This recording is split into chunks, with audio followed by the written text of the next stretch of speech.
Então, pessoal, boa noite. Hoje nós temos um bate-papo bem legal.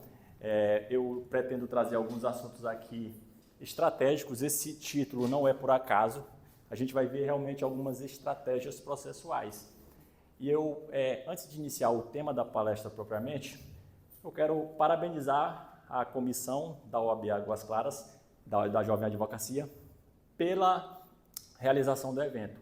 Esse tipo de evento tem a importância de estreitar os laços de afinidade entre nós, isso é muito importante, o tal networking, e também porque promove a capacitação, cuja relevância será mais bem identificada no decorrer da palestra. E eu quero fazer um agradecimento especial à conselheira Suzana pelo convite. Para mim é uma grande satisfação estar aqui podendo contribuir com essa comissão e agradeço a presença de cada um de vocês. Na verdade, vocês estão de parabéns por estarem aqui hoje. Vocês estão aqui em uma terça-feira à noite estudando processo civil. E não é porque vocês tenham que cumprir alguma carga horária, porque vocês precisem de horas extracurriculares, porque você precisa passar em uma prova, mas porque você valorizou obter mais conhecimento.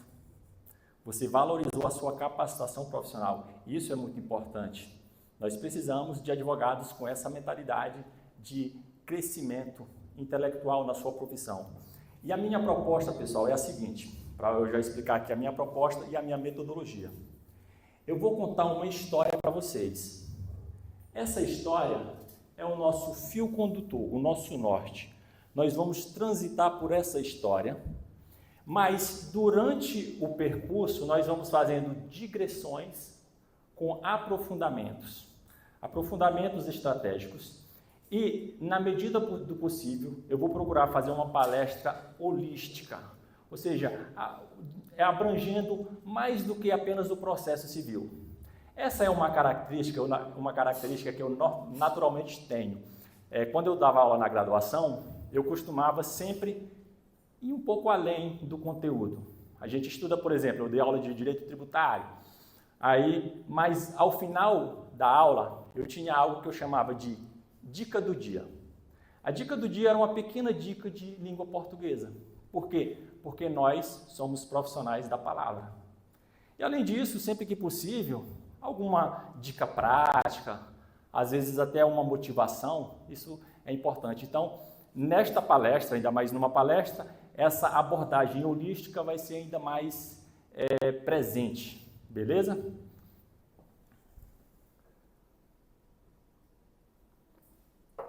Eu falei para a Suzana, eu vou precisar de muita água.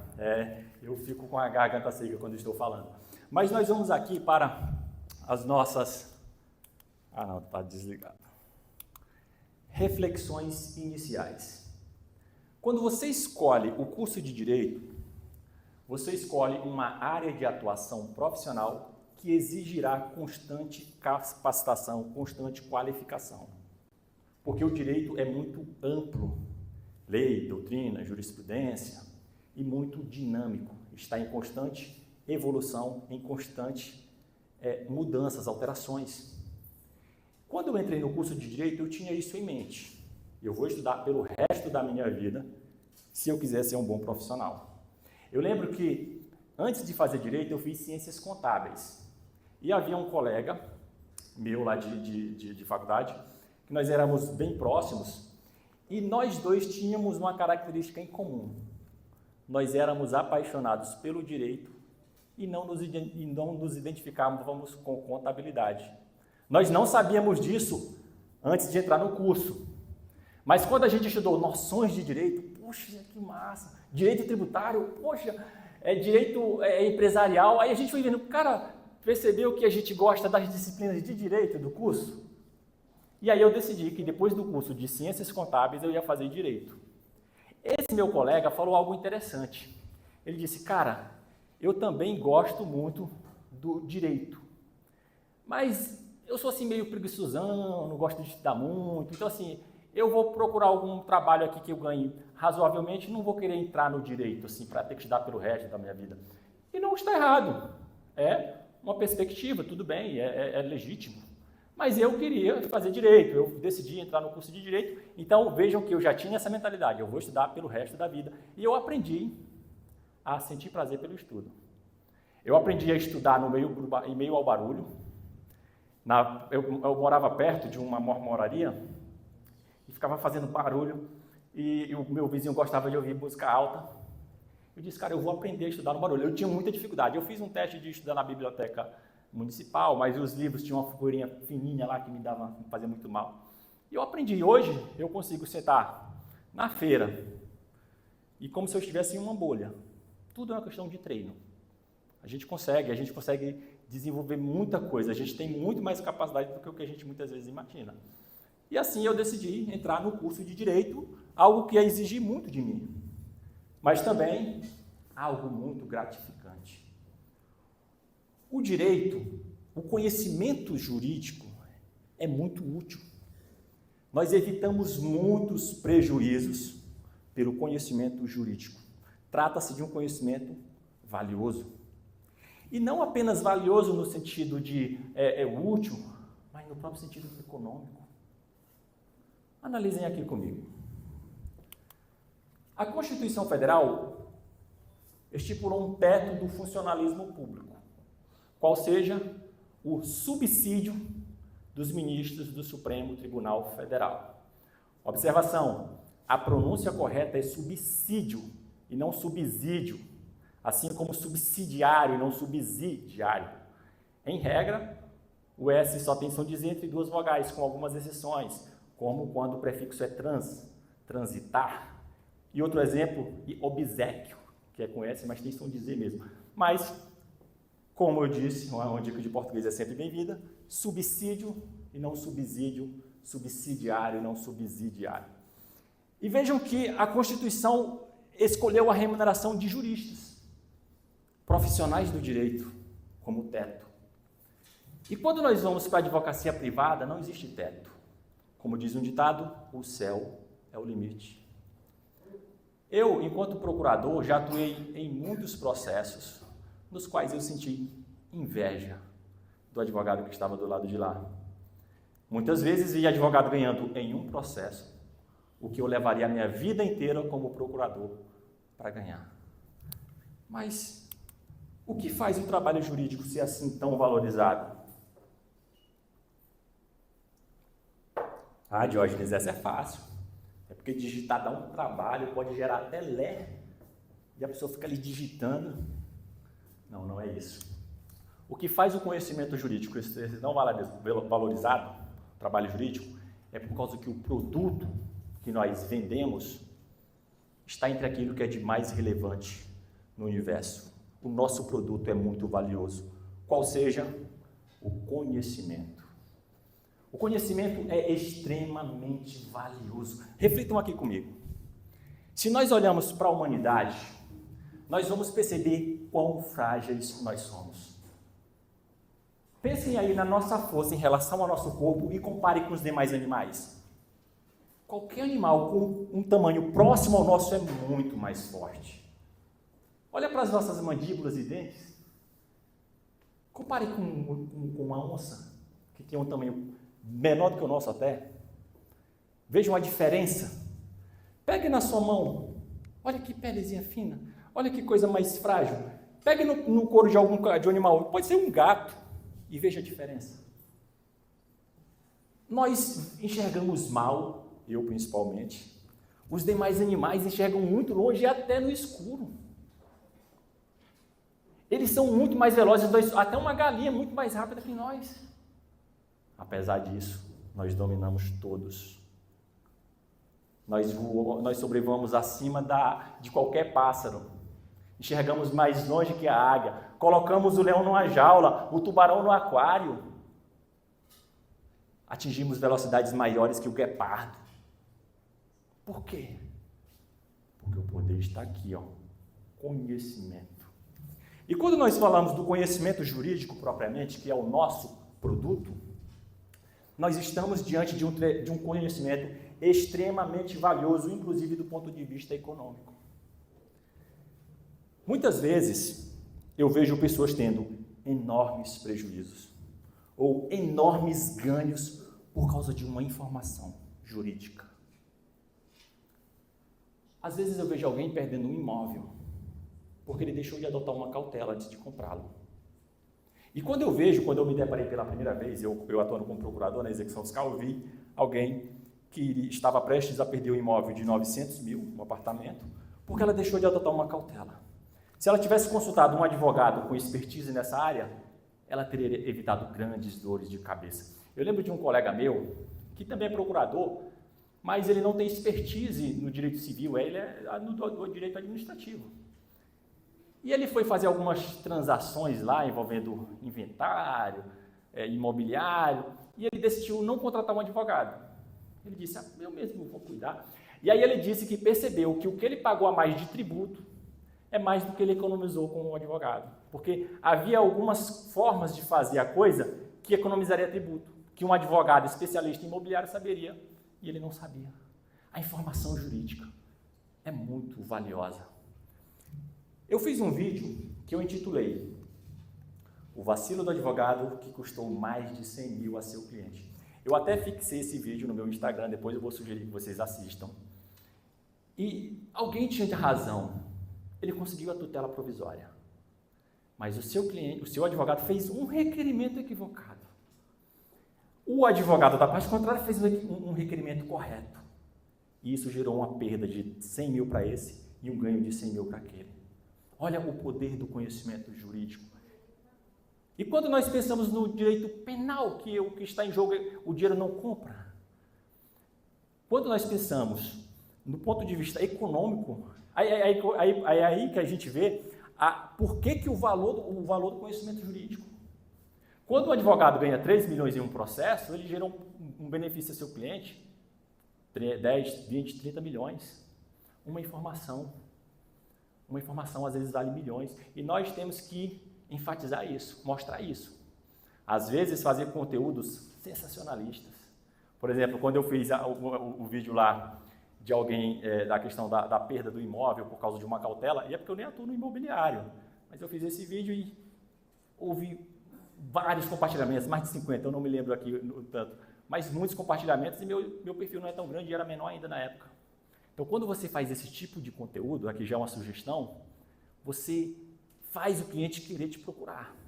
Aquele sensacionalismo. Olha o prejuízo que alguém teve porque não adotou uma cautela. Olha, se ele tivesse contratado um advogado, ele teria evitado perder o seu apartamento.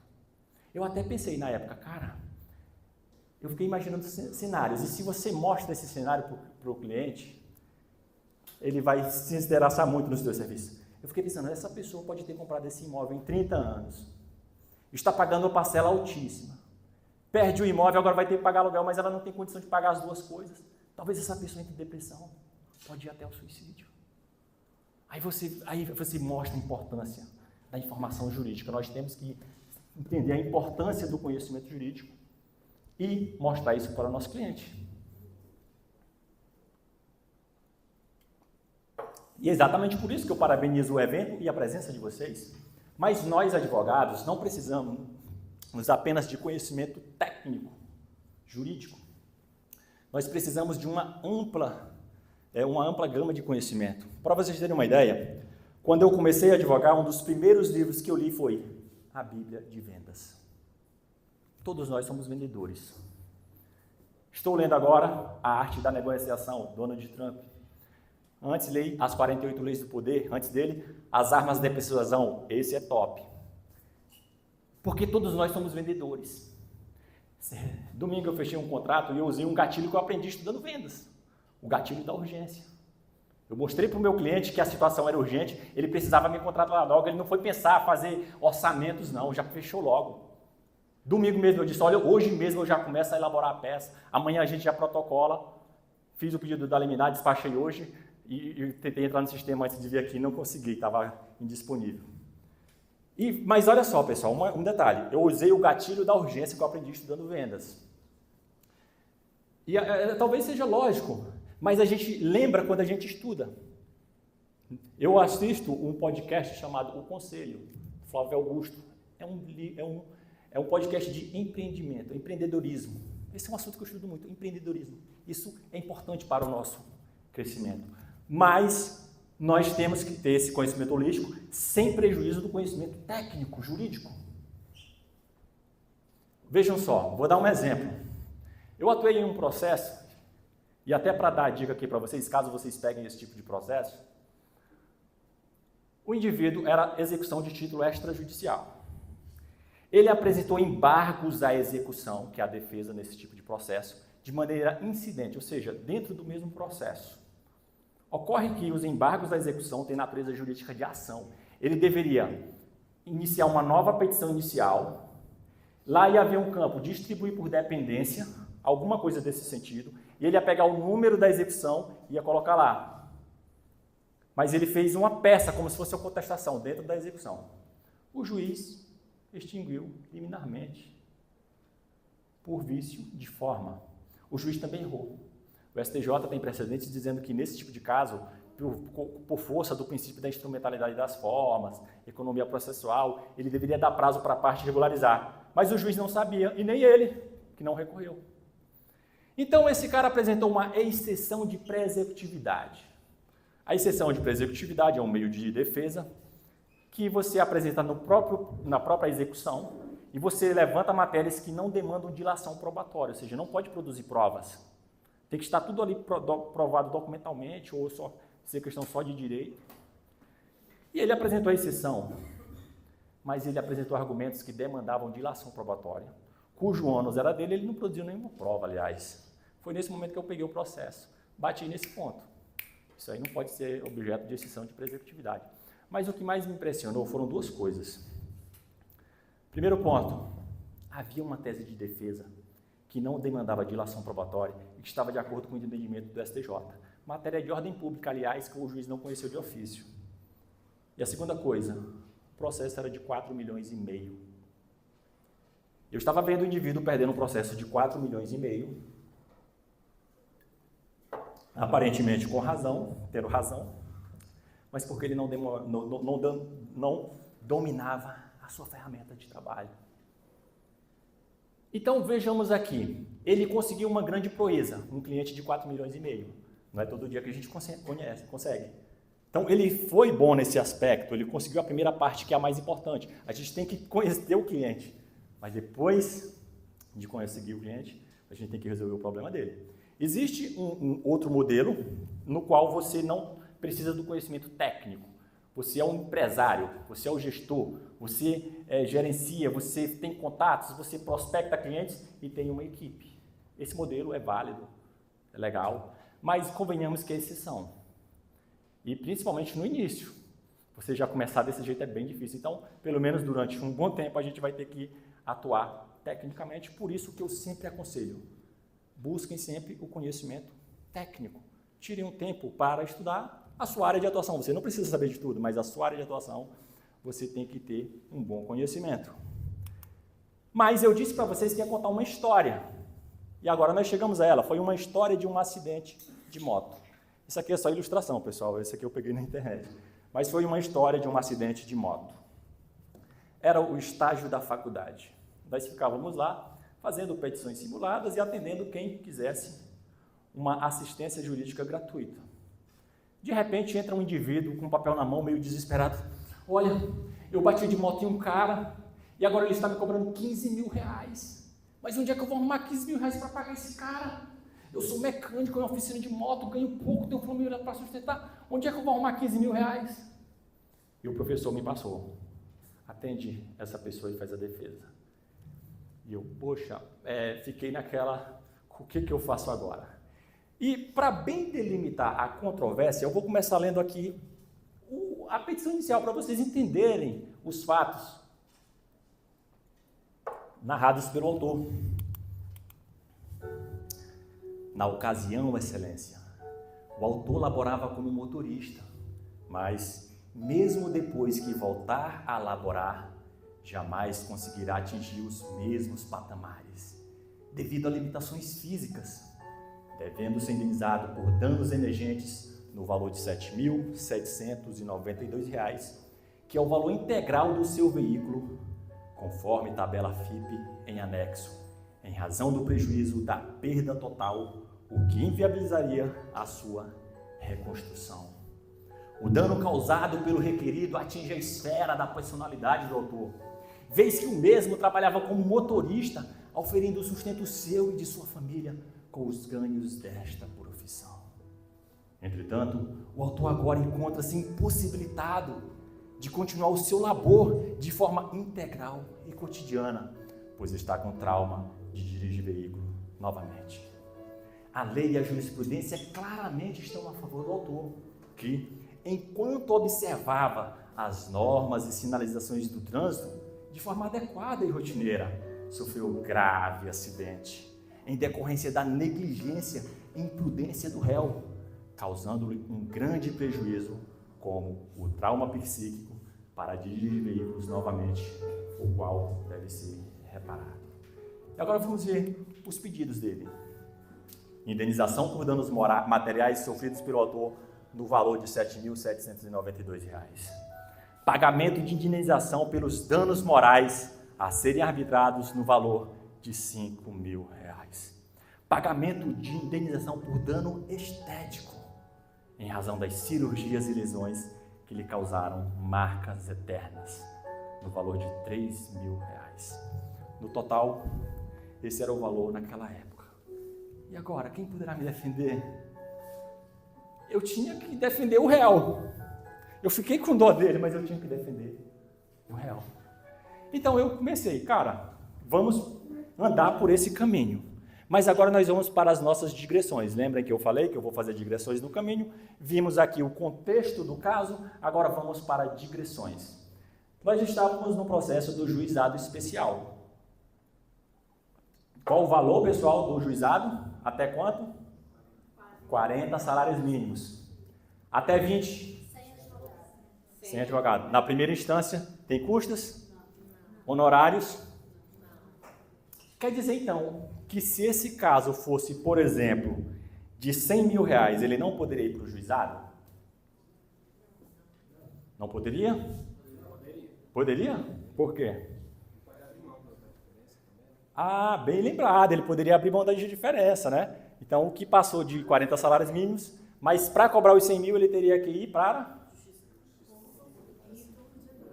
Peguei vocês. Pessoal, aqui é uma dica aprofundada, olha só. O CPC de 73 dizia o seguinte, artigo 275, inciso 2, diz, aliás, observar o procedimento sumaríssimo, juizado, nas causas, qualquer que seja o valor, de reparação de danos causados em acidentes de veículo. Diogenes, mas o que tem a ver falar de CPC de 73 agora em 2024?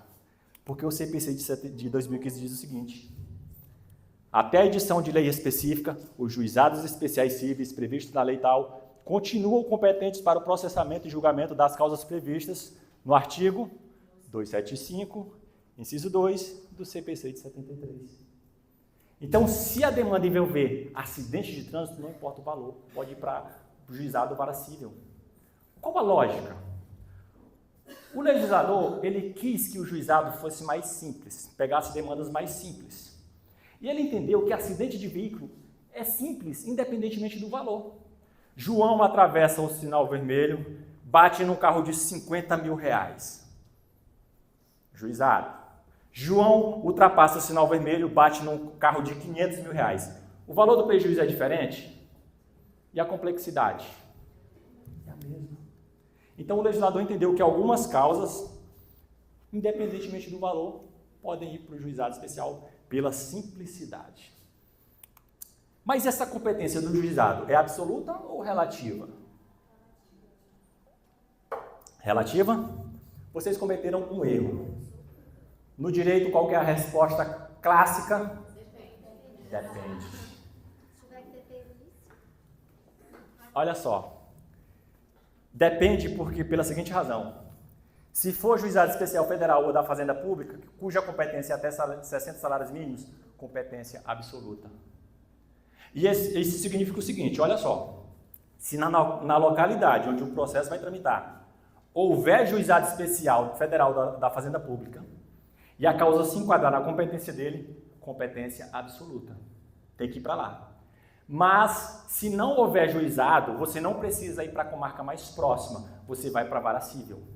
Entendeu? Então, é absoluta se houver lá. Se não houver, fica na vara comum mesmo.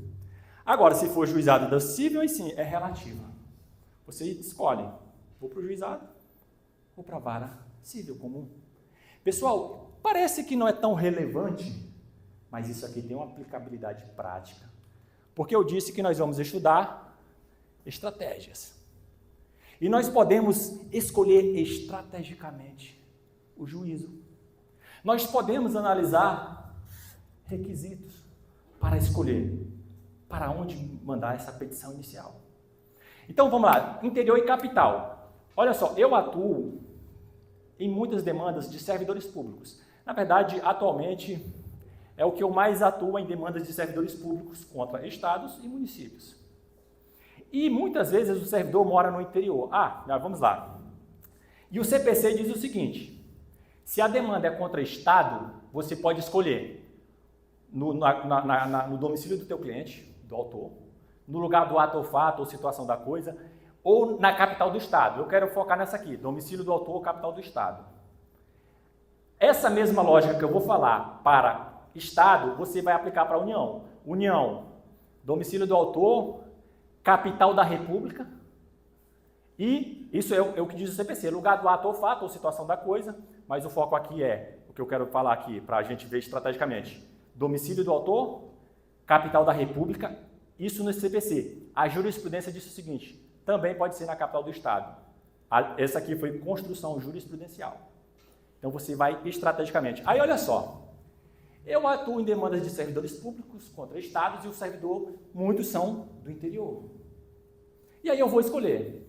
Interior não tem juizado especial da Fazenda Pública. Capital tem.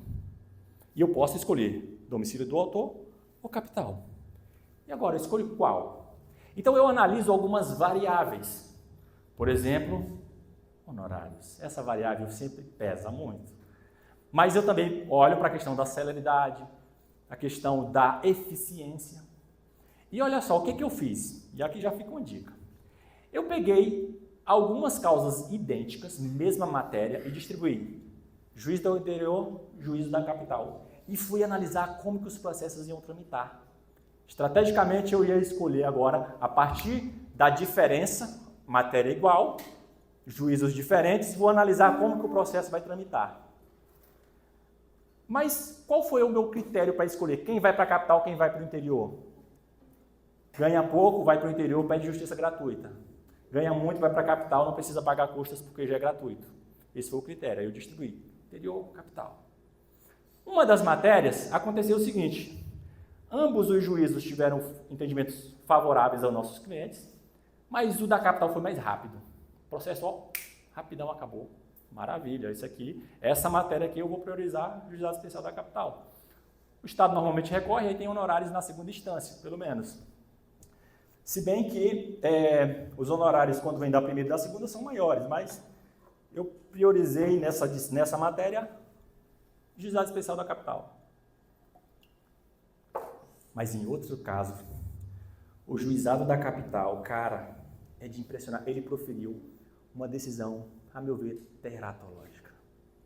E aí, pessoal, vem a questão da arrogância. Ele errou. Eu mostrei, juiz, é o seguinte, ali e tal, não é assim. Aí o juiz, é difícil ele reconhecer, sabe, que está errado. Eu acho que ele conseguiu ver que estava errado. Mas ele não queria dar o braço a torcer. Nós estamos só entre advogados, posso falar aqui. O juiz é arrogância, cara. Aí ele deu uma decisão pior. Aí e o detalhe, como eram vários autores, eu fazia assim, vem aqui nesse, vejo a resposta no outro, eu já faço uma manifestação partindo dessa resposta, já refutando os argumentos. Aí o juiz proferiu uma decisão ontem, eu vi ontem à noite, não lembro se foi ontem, mas eu vi ontem à noite. Cara, que eu olhei e disse assim, não acredito que ele disse isso. Eu pedi para ele declarar a nulidade de algo que geraria um direito ao meu cliente. Aí na terceira vez, que já era a terceira vez que eu argumentava, ele disse assim, para o teu cliente ter direito, tem que haver uma declaração judicial prévia. Eu disse, pois é isso que eu pedi mesmo, cara. Eu pedi para tu declarar a nulidade. E veja só, olha o que eu pensei. Eu pensei, cara, deve ter um estagiário. Ele pensou assim, eu anular? Não tenho poder para isso não. Mas eu pensei, cara, tu vai estar me lutando para o juiz assinar, poxa. Sabe assim, eu não sei como é que o cara diz isso. Eu estou pedindo, anula para dar o direito. Ele disse, não, para reconhecer o direito tem que ter anulação. E o pior é aquela decisão interlocutória. Juizado especial não tem recurso contra a decisão interlocutória. O tema é polêmico, não dá para aprofundar totalmente aqui, mas eu vi nessa demanda, juiz do interior, cliente me procura, vai ter que pagar custas. Entenderam aí? Aí eu vou impetrar mandado de segurança, que é um tema bem complexo, o cabimento ou não. Existem lugares que admitem, lugares que não admitem, existem lugares que admitem agravo, lugares que não admitem, mas é para outro encontro, talvez. Eficiência versus celeridade. Teoricamente, o juizado é mais rápido, mas costumam dizer que é terra sem lei. Já ouviram essa expressão? É muito comum, pessoal, assim, data vênia, se eventualmente tem alguém do judiciário aqui, mas assim, acontece, né, de em muitos lugares ser muito ineficiente. E muitas vezes é menos célere. Então você tem que avaliar. Mas olha que legal, quando você tiver a possibilidade de, especialmente uma mesma demanda, ir para vara civil e juizado, para você comparar, é muito bom. Foi o que eu fiz e foi muito boa essa comparação. Agora eu já estou, nas próximas eu já sei como escolher melhor. E essa é a vantagem de ser competência relativa. No caso do juizado da Fazenda Pública e do Federal, é absoluta, mas você pode escolher interior ou capital. Então, de certa forma, você consegue ter uma certa relatividade. No juizado especial estadual, você sempre vai ter essa possibilidade de escolher. Honorários versus custas. Interior não, quer dizer, juizado não tem custas, mas também não tem honorários. E aí você vai ver, teu cliente, será que ele consegue uma gratuidade? Será que não consegue? Será que ele consegue desembolsar as custas? Vai depender do contexto. Recursos, olha só, recursos. Juizado especial não prevê agravo contra a decisão interlocutória. Até mesmo embargo de declaração não é previsto. Hoje, se vocês forem no meu Instagram, eu fiz um vídeo hoje sobre esse tema, embargo de declaração. Vou deixar para vocês verem lá, se cabe ou não cabe. Agravo de instrumento é muito controvertido, mas não há previsão. Juizado especial federal e juizado especial da Fazenda Pública tem previsão de agravo de instrumento contra a decisão interlocutória que verse sobre tutela provisória. Só essa. Juizado especial estadual, nem isso. Aí vai a controvérsia. Alguns entendem que cabe, mesmo não havendo previsão legal. Outros dizem que cabe mandado de segurança. A questão é controvertida, mas legalmente não existe essa possibilidade. Existe esse outro critério que eu vou abordar, mostrando para vocês um caso real no qual eu estou atuando, que eu analisei tudo isso para decidir se iria para o juizado ou para a vara civil.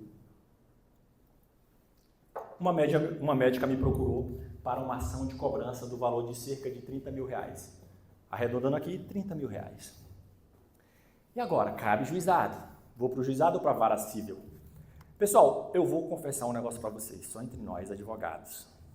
A primeira coisa que eu pensei foi honorários.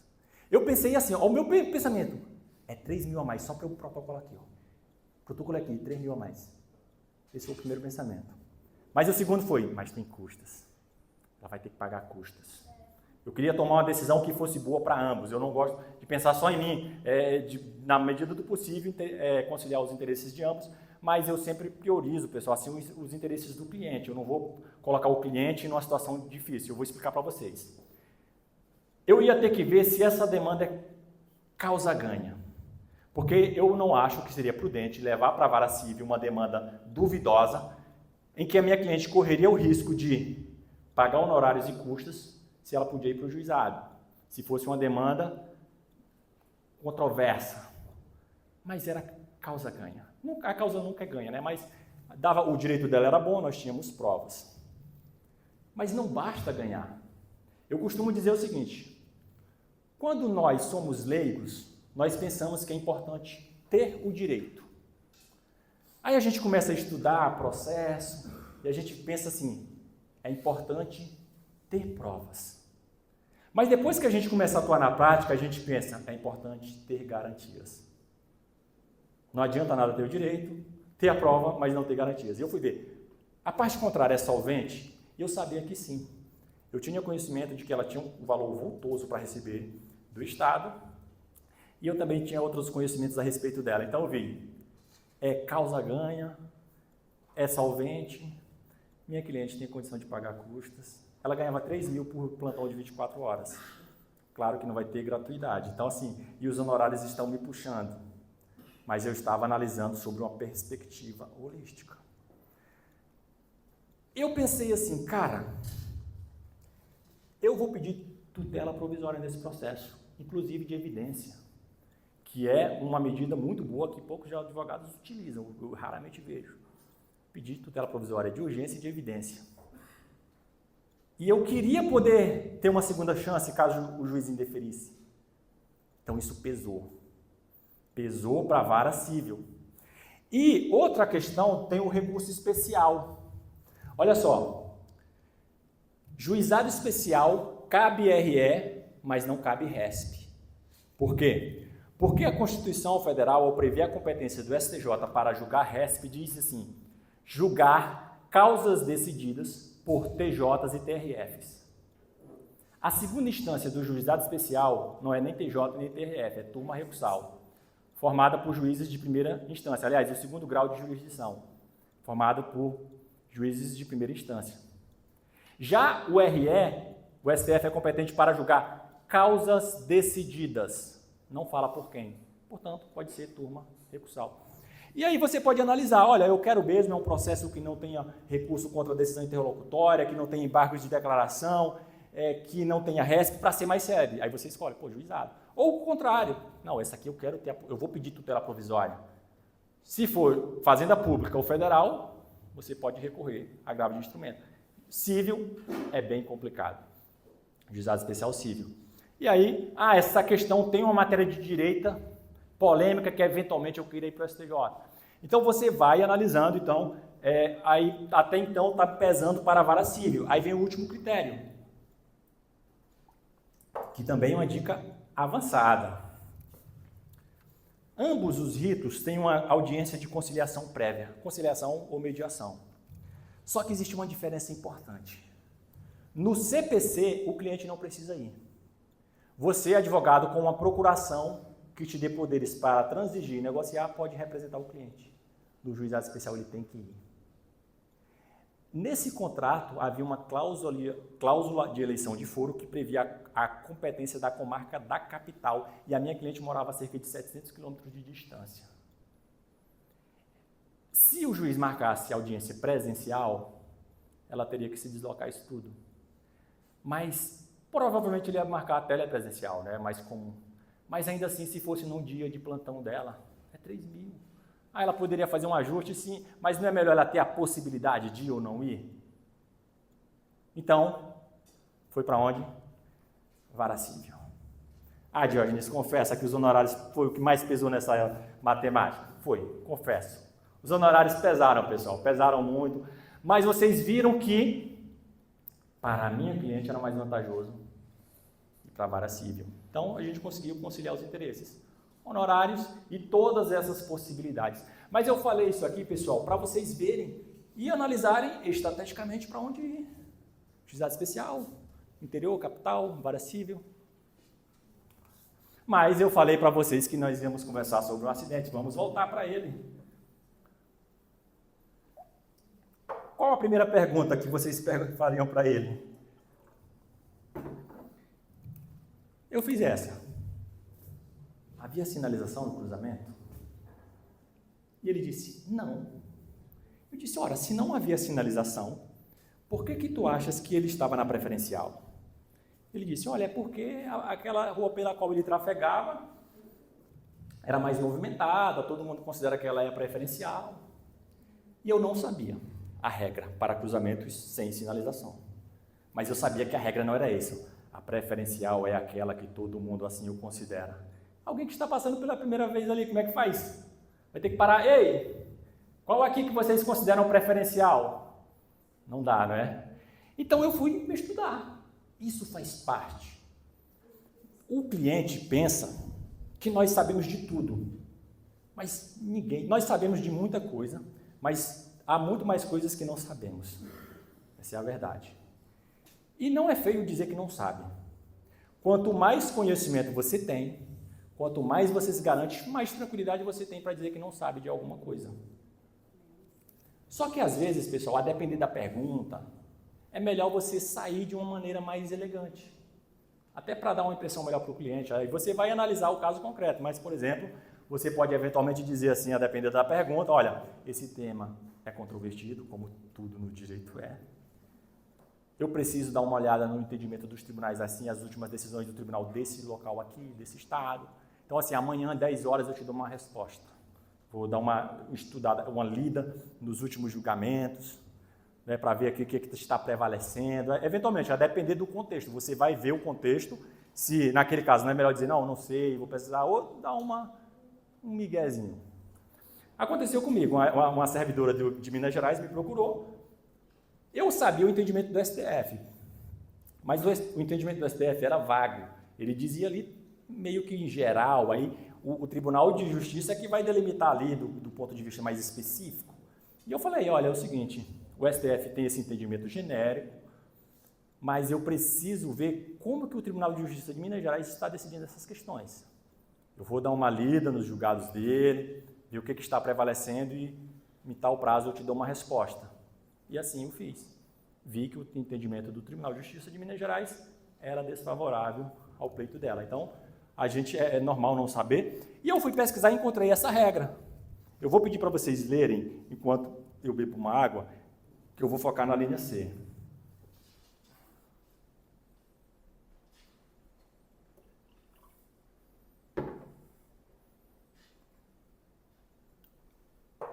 Era o caso da linha C. Então eu preciso saber quem vem pela direita. Mas o que é isso, Diógenes? Pela direita, olha só, vamos para o esqueminha aqui. Ó. O carro branco está à direita do carro vermelho. O carro vermelho está à esquerda do carro branco. Esse cara olha para a direita para olhar para esse cara olha para a esquerda para olhar para esse. Qual que é a lógica? O motorista fica no lado esquerdo do carro. Então, se esse cara vem atravessando e esse vai lá e bate, ele bate no lado do motorista. Por outro lado, se esse cara vai para o lado esquerdo, que é o do motorista, se esse cara vem passando esse bate, ele vai bater no lado direito, no lado que não tem o motorista. Então, por questão de segurança, a lei disse, olha, se for nesse caso, esse aqui para esse aqui passar. Então, eu só precisava saber se o meu cliente vinha à direita ou à esquerda. E eu liguei e perguntei, tu lembra em qual lado dele tu bateu? Lembra se foi na direita ou na esquerda? E ele disse, na direita. Cara, vocês não imaginam a vibração, cara. A música representa bem. Então eu escrevi na contestação. Pois bem, a despeito do que é narrado na inicial, a realidade mostra que os fatos são muito diferentes. É importante destacar, primeiramente, que o acidente aconteceu em um cruzamento sem sinalização. Ambos os motociclistas o atravessaram e se chocaram. Alega o contestado que a rua pela qual ele trafegava era preferencial. Contudo, se não havia placa pare e nenhuma delas é rodovia, não é possível afirmar de si qual das vias é a preferencial. Em casos tais, devem-se seguir as regras do artigo 29 do CDB, que dispõe em seu inciso 3. Transcrevi o dispositivo, fiz um esquema lá para o juiz mostrar essa questão de direita e esquerda. Então eu fui lá e fiz um pedido contraposto. Pedido contraposto é um contra-ataque do réu, assim como a reconvenção lá do CPC. No CPC de 73, a reconvenção vem em uma peça, a contestação em outra. Hoje é tudo na mesma peça, na contestação. Vai ter a contestação e um capítulo vai ter lá pedido contraposto, juizado, reconvenção, CPC. Mas existe uma diferença muito importante entre os ritos. O pedido contraposto é subordinado ao pedido principal. O pedido do réu contra o autor se subordina ao pedido do autor contra o réu. Se o juiz não analisa o do réu, ou o do autor, ele não analisa o do réu. A reconvenção é autônoma. Se o juiz não analisa o do autor, ele continua analisando do réu. Essa é uma diferença importante e nós vamos conversar um pouco mais a respeito. Pessoal, mas de tudo que aconteceu nesse processo, o que mais me chamou a atenção, o que mais me deixou assim perplexo, foi o boletim de ocorrência de acidente de trânsito do Detran. Esse boletim, pessoal, ele descrevia a situação que o autor ficou após o acidente. E eu vi lá, de forma detalhada. Eu vou mostrar para vocês, mas eu vou relembrar um pouco da petição inicial. Mesmo depois que voltar a laborar, jamais conseguirá atingir os mesmos patamares, devido a limitações físicas. O autor agora encontra-se impossibilitado de continuar o seu labor de forma integral e cotidiana, pois está com trauma de dirigir veículos novamente. Sofreu grave acidente, em decorrência da negligência e imprudência do réu, causando-lhe um grande prejuízo, como o trauma psíquico para dirigir veículos novamente. E eu destaco esse pedido: indenização por dano estético, em razão das cirurgias e lesões que lhe causaram marcas eternas. Pessoal, o dano estético ele decorre de um enfeiamento. Ele se caracteriza quando a pessoa sofre um dano que a deixa com a aparência desfigurada. Já vi casos em que a pessoa pediu dano estético porque ela perdeu um órgão. E a jurisprudência disse: não, isso aí não te torna mais feia, é por dentro, tem que ser externo. E o STJ tem entendimento simulado de que se comula com dano moral. Então, se o teu cliente sofre um acidente, por exemplo, um dano que o deixa mais feio, a aparência dele é comprometida, você pode pedir dano moral e dano estético, as duas coisas. E pessoal, eu estava defendendo o réu, mas do lado de lá havia um ser humano. Eu vi o boletim de ocorrência de acidente de trânsito e ele descrevia de forma pormenorizada. Assim, o pessoal chegou lá e viu aquela cena. E agora eles descrevem de forma detalhada todos os danos que ele sofreu. E eu ali defendendo a outra parte. Eu estava pedindo para ele indenizar o meu cliente. Pessoal, não tem como eu não mudar o sentimento ao ver o boletim. Eu estava defendendo o meu cliente com um sentimento, querendo ganhar, claro. Mas depois que eu vi aquele boletim, assim, algo aconteceu assim, de diferente. Houve um sentimento, porque nós somos seres humanos. E eu vou falar para vocês o que constava nele. Eu vou mostrar. Eu fiquei até um pouco receoso, porque eu vi que tem uma pessoa gestante, mas está tudo tranquilo. Eu vou mostrar, pessoal, mas assim, eu espero que fique tranquilo, se acalma, tá? Respira fundo. Pessoal, posso mostrar, né? Perceba-se que, no boletim de ocorrência de acidente de trânsito do Detran, evento 1, documento 88, consta que o condutor do veículo 1, ora contestante, teve escoriações na cabeça e no braço esquerdo. O condutor do veículo 2, ora contestado, teve escoriações no tornozelo esquerdo.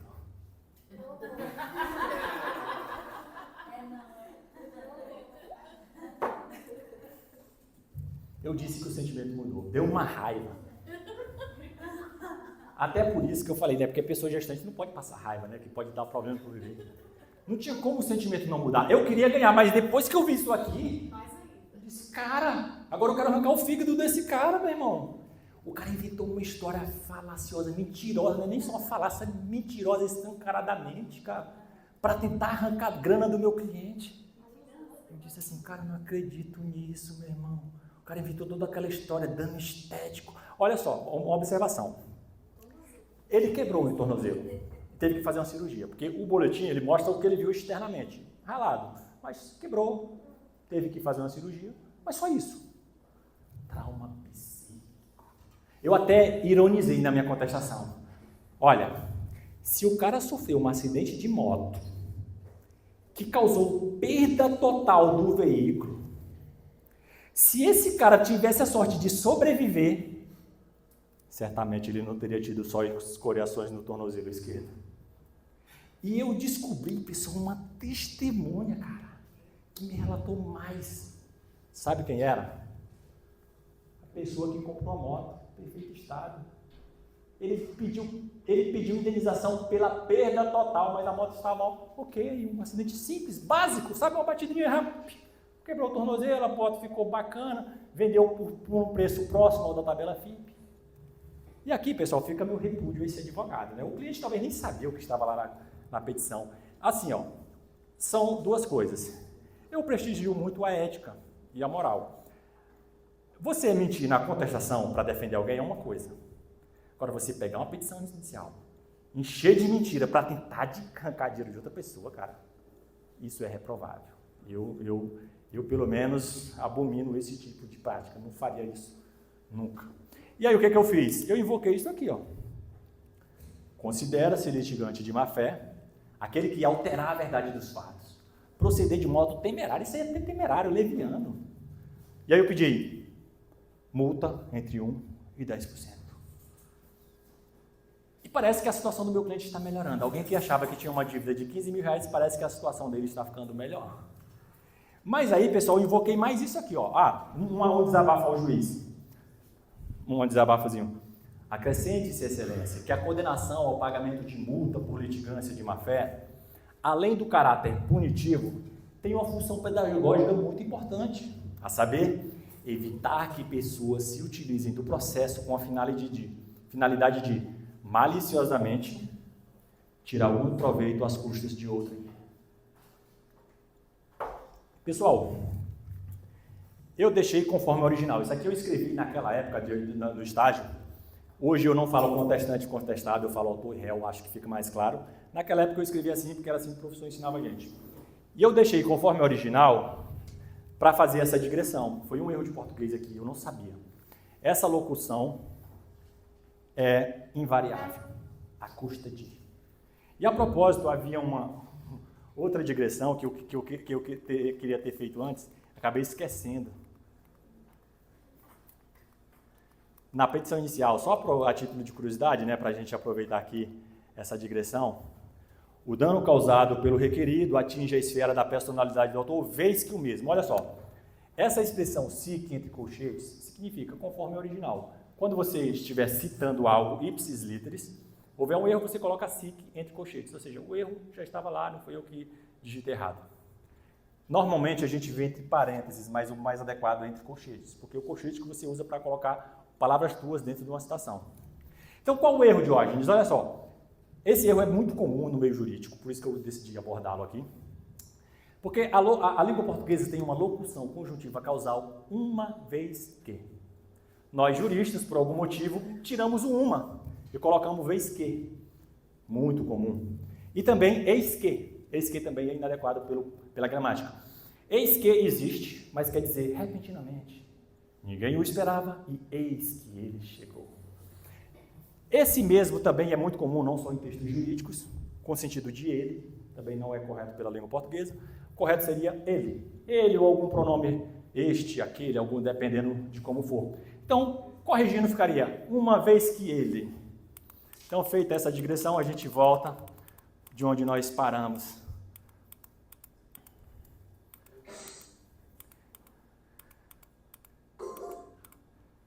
A testemunha, aí, em outras palavras, serve para desestimular pessoas de levarem pretensões infundadas ao judiciário com a ideia de vai que cola, infringindo uma das normas fundamentais do processo.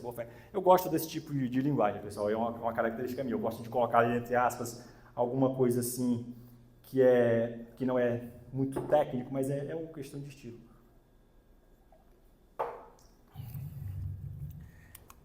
Aí, pessoal, eu invoquei mais isso aqui. A sentença de primeiro grau não condenará o vencido em custas e honorários de advogado, ressalvados os casos de litigância e má-fé.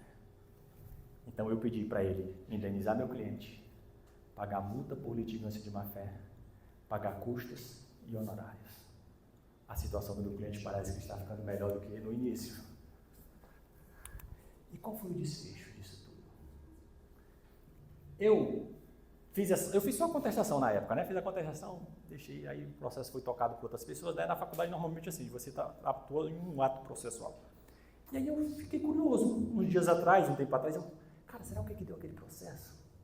Será que a gente ganhou, perdeu, o que deu?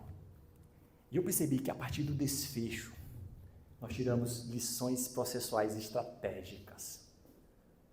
Olha só, nós vimos uma diferença. Por que é estratégico? Porque o desfecho foi de um jeito porque era juizado. Seria de outro se fosse CPC. Então faz toda a diferença, juizado ou CPC nesse caso. Nós falamos sobre pedido contraposto e reconvenção. Lembra? Subordinação, autonomia. Outra diferença importante. No CPC, se o réu apresenta a contestação, o autor só pode desistir com a anuência dele. Juizado especial não. Juizado especial é terra sem lei. Pode desistir a qualquer momento. Existe o enunciado 90 do FONAGE que diz isso. Ele ressalva os casos de litigância de má-fé. Eu acho que até daria para invocar. E o que você faria se você estivesse pelo autor? Ele desistiu. Ele desiste, não precisa de anuência do meu cliente. O pedido contraposto cai por terra. Porque o pedido dele foi extinto sem resolução do mérito. Lembra que eu disse, se o pedido dele não é apreciado, o contraposto também não. Se fosse CPC, ele poderia fazer isso? Não. Se fosse CPC, ele precisaria da anuência do meu cliente. O meu cliente até poderia dizer, pode sim, desiste. Mas aí a reconvenção ia ser julgada. Então ele, estrategicamente, pediu a desistência. E fica aí a estratégia. Se você estiver no juizado especial, vem pedido contraposto, vem a contestação, você diz, estou lascado. Desiste. Entendeu? E aqui, pessoal, esse processo, ele nos dá muitas lições.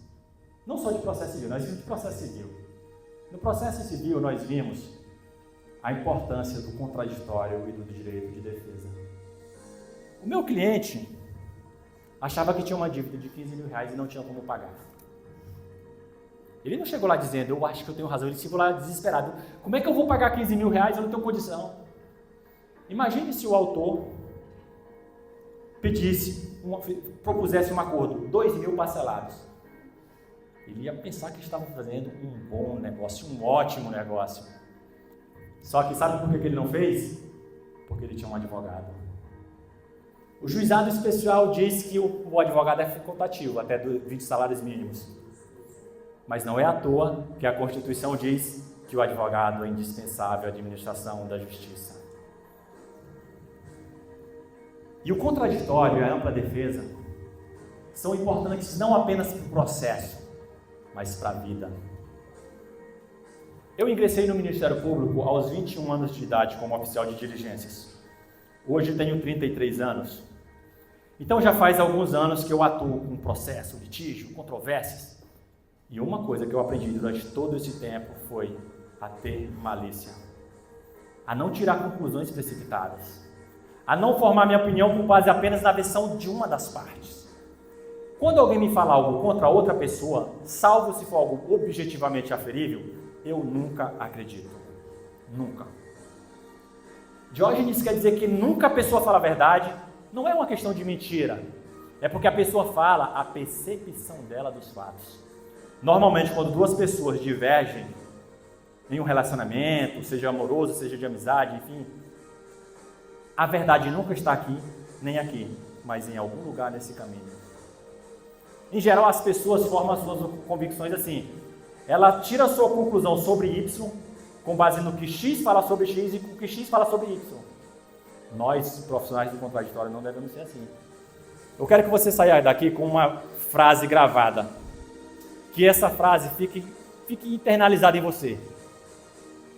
Toda história tem 3 versões. A minha, a tua e a correta. E pessoal, eu quero agradecer a vocês aí pela atenção. E eu vou sugerir que vocês entrem no meu Instagram e assistam ao vídeo que eu deixei fixado. O vacilo do advogado que custou mais de 100 mil ao cliente. Vai ser um complemento dessa palestra, um plus. Bacana? Então, essas são as minhas considerações. Agradeço pela audiência de vocês e espero que tenha sido produtivo. Até a próxima.